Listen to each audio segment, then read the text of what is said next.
I'm going to pin on you, Louise, because you mentioned Nickelodeon and the NFL. One of the questions is, you mentioned SpongeBob and how it engages a new audience.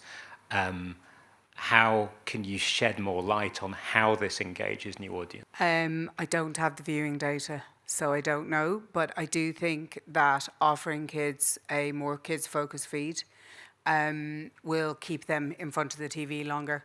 Whether that's a good thing or a bad thing is a whole other question. I was hoping you were going to ask me the next one, which is about the duration of the content. And you're allowed to answer that as well. So the question, just so in case someone can't read it, is right behind your head. I think the interesting thing is we all thought, even just 2 years ago, that it was about snackable content, and I hate that word. It's not. Because they're watching full live streams with creators watching a football match. So I think it's a myth that their attention span is short. I think all our attention spans are shorter because we're all addicted to our phones. But I think if you're putting something that's interesting on the phone, people are staying on the phone.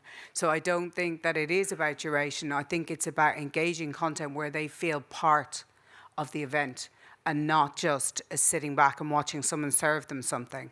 So I do know that for F1, they are getting more engagement across that piece that they're doing.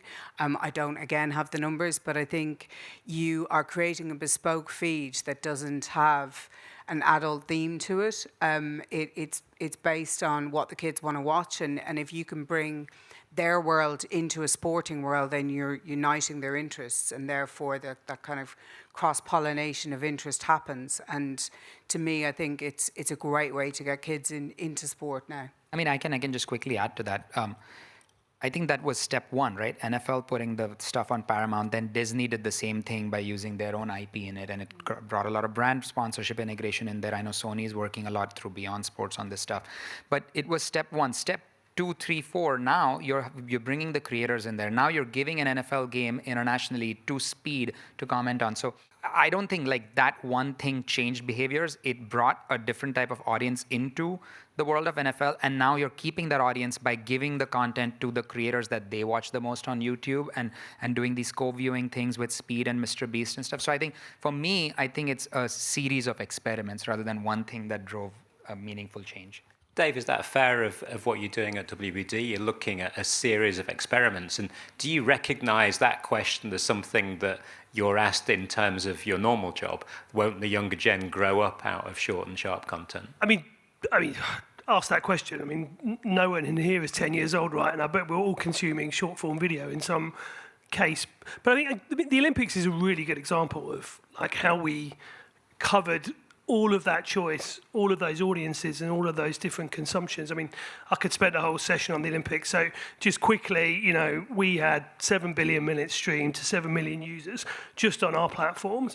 But across the piece, we had 5 influencers in Paris with access to the venue, courtside, trackside, poolside, creating content for their platform and our platform.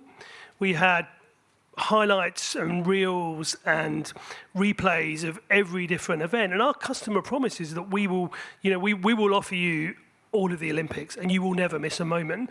And for me, that moment could be watching the 100 meters live. But for you, it could be, watching a short reel on your phone or watching something. I mean, we had kind of Robbie from Arsenal Fan TV there, trackside. It kind of, it's trying to meet all of those audiences in the right areas where they are, but finding balance with the ultimate aim is to bring them back to us to watch the whole thing.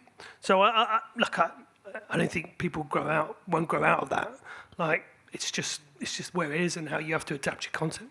Yeah, I was going to say just on that, the short content definitely works, as in real-time clipping of live events, but everything is driving back to the live ultimately, because that's where your main engagement comes from.